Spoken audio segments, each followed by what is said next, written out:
ആകാശവാണി.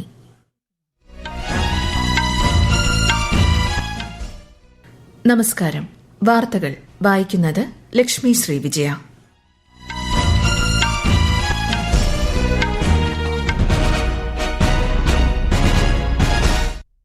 പ്രധാന വാർത്തകൾ. Doctor BR. അംബേദ്കറിനെ കുറിച്ചുള്ള കേന്ദ്ര ആഭ്യന്തരമന്ത്രിയുടെ പരാമർശത്തിൽ ഇന്നും പാർലമെന്റിൽ പ്രതിഷേധം. ഇരുസഭകളും ഇന്നത്തേക്ക് പിരിഞ്ഞു. പ്രതിരോധ മേഖലയിൽ സ്വയം പര്യാപ്തത കൈവരിക്കാനുള്ള രാജ്യത്തിന്റെ ശ്രമം ദ്രുതഗതിയിൽ മുന്നേറുകയാണെന്ന് രാജ്യരക്ഷാമന്ത്രി രാജ്നാഥ് സിംഗ്. കേരളത്തിൽ ആന എഴുന്നള്ളിപ്പുമായി ബന്ധപ്പെട്ട് ഹൈക്കോടതി ഏർപ്പെടുത്തിയ നിയന്ത്രണങ്ങൾ സ്റ്റേ ചെയ്ത് സുപ്രീംകോടതി. 29ാമത് കേരള രാജ്യാന്തര ചലച്ചിത്രമേളയ്ക്ക് നാളെ തിരുവനന്തപുരത്ത് സമാപനം. ഇന്ത്യ വെസ്റ്റ് ഇൻഡീസ് വനിതാ T20 പരമ്പരയിലെ അവസാന മത്സരം പുരോഗമിക്കുന്നു. വാർത്തകൾ വിശദമായി. പ്രതിപക്ഷ ബഹളത്തെ തുടർന്ന് പാർലമെന്റ് ഇന്നും പ്രക്ഷുബ്ധം. ഇരുസഭകളും ഇന്നത്തേക്ക് പിരിഞ്ഞു. Doctor BR. അംബേദ്കറെക്കുറിച്ചുള്ള കേന്ദ്ര ആഭ്യന്തരമന്ത്രിയുടെ പരാമർശത്തിൽ പ്രതിഷേധിച്ചാണ് പ്രതിപക്ഷം സഭയിൽ ബഹളം തുടങ്ങിയത്.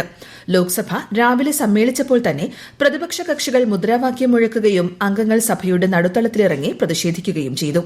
ഇതോടെ സ്പീക്കർ സഭ 2 മണിവരെ നിർത്തിവയ്ക്കുകയായിരുന്നു. ഉച്ചയ്ക്ക് വീണ്ടും സമ്മേളിച്ചപ്പോഴും പ്രതിഷേധം തുടർന്നതിനാൽ സഭ ഇന്നത്തേക്ക് പിരിയുകയായിരുന്നു. രാജ്യസഭയിലും സമാന സ്ഥിതിയെ തുടർന്നാണ് നടപടികൾ നിർത്തിയത്. പാർലമെന്റിന് പുറത്ത് നടന്ന പ്രതിഷേധത്തിനിടയിൽ 2 BJP എംപിമാർക്ക് പരിക്കേറ്റതിൽ ലോക്സഭാ പ്രതിപക്ഷ നേതാവ് രാഹുൽ ഗാന്ധിക്കെതിരെ ഡൽഹി പോലീസിൽ പരാതി നൽകി BJP. അതേസമയം തങ്ങളുടെ പ്രതിഷേധം തടസ്സപ്പെടുത്തിയെന്നാരോപിച്ച് കോൺഗ്രസ് നേതാക്കളും ദില്ലി പോലീസിൽ പരാതി നൽകിയിട്ടുണ്ട്.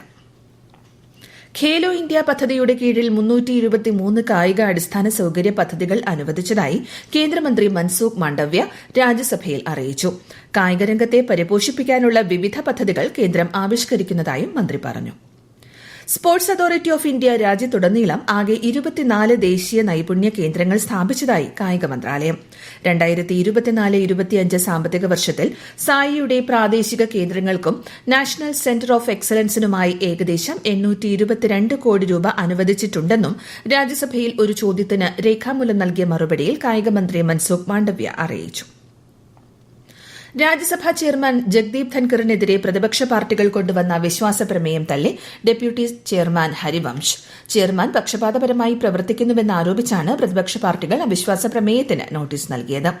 60 പ്രതിപക്ഷ അംഗങ്ങൾ ഒപ്പുവെച്ച അവിശ്വാസ പ്രമേയം ഈ മാസം 10-നാണ് സമർപ്പിച്ചത്.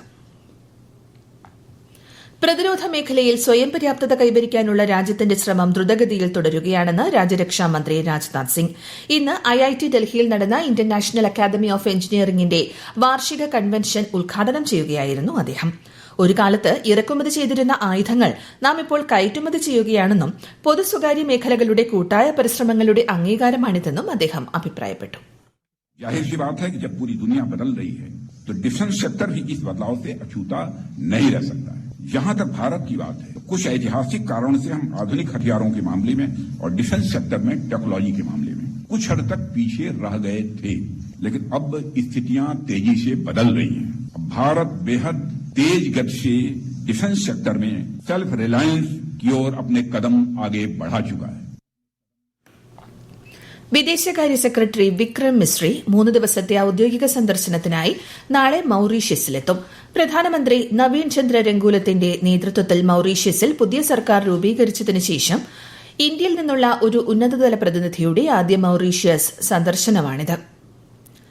കേരളത്തിൽ ഉത്സവങ്ങളിലെ ആന എഴുന്നള്ളിപ്പുമായി ബന്ധപ്പെട്ട് ഹൈക്കോടതി ഏർപ്പെടുത്തിയ നിയന്ത്രണങ്ങൾ സുപ്രീംകോടതി സ്റ്റേ ചെയ്തു.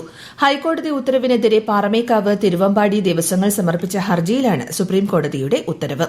ജസ്റ്റിസുമാരായ BV നാഗരത്ന, NK സിംഗ് എന്നിവരടങ്ങിയ ബെഞ്ചിന്റേതാണ് വിധി. ഹൈക്കോടതിയുടെ ഉത്തരവ് പ്രായോഗികമല്ലെന്നാണ് സുപ്രീംകോടതി നിരീക്ഷിച്ചത്. ഈ വാർത്തകൾ ആകാശവാണിയിൽ നിന്ന്.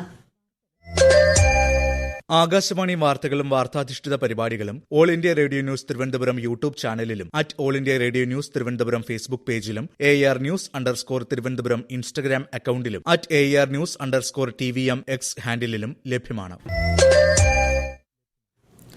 എംബോക്സ് സ്ഥിരീകരിച്ച കണ്ണൂർ സ്വദേശിയുടെ റൂട്ട് മാപ്പ് ജില്ലാ ആരോഗ്യവകുപ്പ് പുറത്തുവിട്ടു. എംബോക്സ് രോഗികളുമായി സമ്പർക്കത്തിൽ വന്നവർക്ക് രോഗലക്ഷണങ്ങൾ ഉണ്ടെങ്കിൽ ആരോഗ്യവകുപ്പിനെ വിവരം അറിയിക്കണമെന്ന് ജില്ലാ മെഡിക്കൽ ഓഫീസർ നിർദ്ദേശിച്ചു. സംസ്ഥാനത്ത് ജാഗ്രത ശക്തമാക്കിയിട്ടുണ്ട്. ഇതുവരെ 100% പൈപ്പ് കണക്ഷൻ കൈവരിക്കാത്ത ഗ്രാമീണ കുടുംബങ്ങളുള്ള സംസ്ഥാനങ്ങളുമായി കേന്ദ്ര സർക്കാർ യോജിച്ച് പ്രവർത്തിക്കുന്നുണ്ടെന്ന് കേന്ദ്രമന്ത്രി CR പാട്ടീൽ.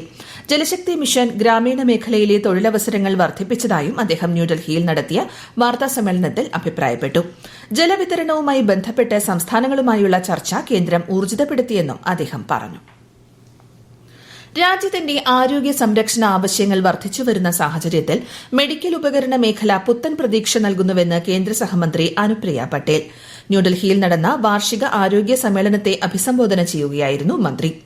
ഏഷ്യയിലെ 4ാമത്തെ വലിയ മെഡിക്കൽ ഉപകരണ വിപണിയാണ് ഇന്ത്യയെന്നും 2030ഓടെ ഈ മേഖല 30 ലക്ഷം കോടി രൂപ വളർച്ച കൈവരിക്കുമെന്നും മന്ത്രി സമ്മേളനത്തിൽ അഭിപ്രായപ്പെട്ടു.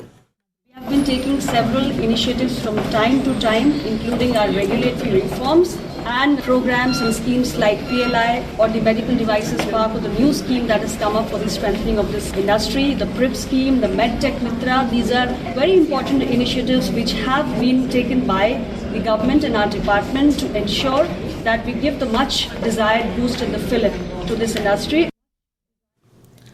ചലച്ചിത്ര പ്രേമികൾക്ക് വർണ്ണവിസ്മയങ്ങൾ സമ്മാനിച്ച 29ാമത് കേരള രാജ്യാന്തര ചലച്ചിത്രമേളയ്ക്ക് നാളെ തിരുവനന്തപുരത്ത് തിരശ്ശീല വീഴും. മേളയിൽ ഒട്ടുമിക്ക ചിത്രങ്ങളുടെയും ആദ്യ പ്രദർശനം പൂർത്തിയായി. ഈ മാസം 13-ന് ആരംഭിച്ച മേളയിൽ 68 രാജ്യങ്ങളിൽ നിന്നായി 177 ചലച്ചിത്രങ്ങളാണ് പ്രേക്ഷകർക്ക് മുന്നിലെത്തിയത്. 15 തിയേറ്ററുകളിലാണ് പ്രദർശനം നടക്കുന്നത്. ഇന്ത്യ വെസ്റ്റ് ഇൻഡീസ് വനിതാ T20 പരമ്പരയിലെ 3ാമത്തെയും അവസാനത്തെയും മത്സരം പുരോഗമിക്കുന്നു. നവി മുംബൈയിലെ DY പാട്ടീൽ സ്പോർട്സ് അക്കാദമിയിലാണ് മത്സരം നടക്കുന്നത്. ടോസ് നേടിയ വെസ്റ്റ് ഇൻഡീസ് ഇന്ത്യയെ ബാറ്റിംഗിന് അയച്ചു. ഒടുവിൽ വിവരം ലഭിക്കുമ്പോൾ ഇന്ത്യ 1 വിക്കറ്റ് നഷ്ടത്തിൽ 40 റൺസ് എന്ന നിലയിലാണ്. പരമ്പരയിൽ ഓരോ കളികൾ ജയിച്ച് ഇരു ടീമുകളും 1-1 എന്ന നിലയിലാണ്. അരുണാചൽ പ്രദേശിലെ റോഡ് വികസന പദ്ധതിക്കായി 398 കോടി രൂപ അനുവദിച്ച് കേന്ദ്ര സർക്കാർ. സംസ്ഥാനത്തെ സാമൂഹിക സാമ്പത്തിക വളർച്ച മെച്ചപ്പെടുത്തുന്നതിനും അതിർത്തി പ്രദേശങ്ങളിലെ കണക്ടിവിറ്റി വർദ്ധിപ്പിക്കുന്നതിനുമാണ് കൂടുതൽ തുക അനുവദിച്ചതെന്ന് കേന്ദ്രമന്ത്രി നിതിൻ ഗഡ്കരി സമൂഹമാധ്യമത്തിലൂടെ അറിയിച്ചു. പ്രധാനമന്ത്രി നരേന്ദ്രമോദി ഈ മാസം 21, 22 തീയതികളിൽ കുവൈറ്റ് സന്ദർശിക്കും.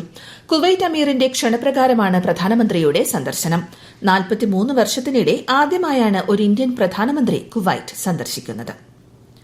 3 സേനാ ഉദ്യോഗസ്ഥർ ഉൾപ്പെടെ 13 പേരുടെ ജീവൻ നഷ്ടമായ മുംബൈ ബോട്ട് അപകടത്തിൽ രക്ഷാപ്രവർത്തനം തുടരുന്നു. 2 പേരെ കാണാനില്ലെന്നും റിപ്പോർട്ടുണ്ട്.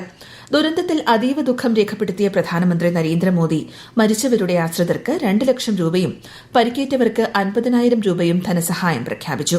മരിച്ചവരുടെ കുടുംബാംഗങ്ങൾക്ക് 5 ലക്ഷം രൂപ നൽകുമെന്ന് മഹാരാഷ്ട്ര മുഖ്യമന്ത്രി ദേവേന്ദ്ര ഫട്നവിസ് അറിയിച്ചു. നാവികസേനയും തീരദേശ സംരക്ഷണ സേനയും മറൈൻ പോലീസും സംയുക്തമായി രക്ഷാപ്രവർത്തനം നടത്തുന്നുണ്ട്. 2027 വരെ ഇന്ത്യയും പാകിസ്ഥാനും തമ്മിലുള്ള അന്താരാഷ്ട്ര ക്രിക്കറ്റ് കൌൺസിൽ മത്സരങ്ങൾ നിഷ്പക്ഷ വേദികളിൽ നടക്കുമെന്ന് ICC ഇന്ന് സ്ഥിരീകരിച്ചു.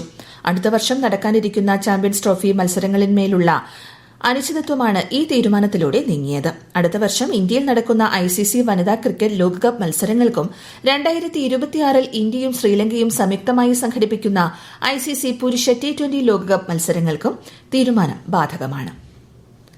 വില നിയന്ത്രിക്കുന്നതിനായി പയറുവർഗ്ഗങ്ങൾ, ഗോതമ്പ് എന്നിവയുൾപ്പെടെ 7 കാർഷിക ഉൽപ്പന്നങ്ങളുടെ ഊഹക്കച്ചവടം താൽക്കാലികമായി നിർത്തിവച്ചത് വരുന്ന ജനുവരി മാസം വരെ നീട്ടി സെബി. ബസ്മതി, ഇതര നെല്ലിനങ്ങൾ, അസംസ്കൃത പാമോയിൽ, കടുക്, സോയാബീൻ തുടങ്ങിയ ഇനങ്ങളുടെ ഊഹക്കച്ചവടവും താൽക്കാലികമായി നിർത്തിവച്ചിരിക്കുന്ന കാർഷിക ഉൽപ്പന്നങ്ങളിൽ പെടുന്നു. പാദരക്ഷ, തുകൽ വ്യവസായം എന്നിവ രാജ്യത്തിന്റെ സമ്പദ് വ്യവസ്ഥയ്ക്ക് വലിയ സംഭാവന നൽകുന്നുണ്ടെന്ന് കേന്ദ്ര വാണിജ്യമന്ത്രി പീയൂഷ് ഗോയൽ. കരകൌശല വൈദഗ്ധ്യത്തിന്റെയും നൂതനത്വത്തിന്റെയും അടയാളമാണിതെന്നും മന്ത്രി പറഞ്ഞു. തുകൽ കയറ്റുമതി കൌൺസിൽ സംഘടിപ്പിച്ച ദേശീയ കയറ്റുമതി മികവ് പുരസ്കാര വിതരണ ചടങ്ങിൽ സംസാരിക്കുകയായിരുന്നു മന്ത്രി. ജമ്മുകാശ്മീരിലെ കുൽഗാം ജില്ലയിൽ ഇന്ന് പുലർച്ചെ നടന്ന ഏറ്റുമുട്ടലിൽ 5 ഭീകരർ കൊല്ലപ്പെട്ടു. കുൽഗാം ജില്ലയിലെ ബഹിബാഗ് പ്രദേശത്ത് സംയുക്ത സേനയും ഭീകരരുമായുണ്ടായ ഏറ്റുമുട്ടലിലാണ് ഭീകരർ കൊല്ലപ്പെട്ടത്. പ്രധാന വാർത്തകൾ വീണ്ടും. ഡോക്ടർ BR അംബേദ്കറെക്കുറിച്ചുള്ള കേന്ദ്ര ആഭ്യന്തരമന്ത്രിയുടെ പരാമർശത്തിൽ ഇന്നും പാർലമെന്റിൽ പ്രതിഷേധം. ഇരുസഭകളും ഇന്നത്തേക്ക് പിരിഞ്ഞു. പ്രതിരോധ മേഖലയിൽ സ്വയം പര്യാപ്തത കൈവരിക്കാനുള്ള രാജ്യത്തിന്റെ ശ്രമം ദ്രുതഗതിയിൽ മുന്നേറുകയാണെന്ന് രാജ്യരക്ഷാമന്ത്രി രാജ്നാഥ് സിംഗ്. കേരളത്തിൽ ആന എഴുന്നള്ളിപ്പുമായി ബന്ധപ്പെട്ട് ഹൈക്കോടതി ഏർപ്പെടുത്തിയ നിയന്ത്രണങ്ങൾ സ്റ്റേ ചെയ്ത് സുപ്രീംകോടതി. 29ാമത് കേരള രാജ്യാന്തര ചലച്ചിത്രമേളയ്ക്ക് നാളെ തിരുവനന്തപുരത്ത് സമാപനം. ഇന്ത്യ വെസ്റ്റ് ഇൻഡീസ് വനിതാ T20 പരമ്പരയിലെ അവസാന മത്സരം പുരോഗമിക്കുന്നു. വാർത്തകൾ കഴിഞ്ഞു. അടുത്ത വാർത്താ പ്രക്ഷേപണം 8:35.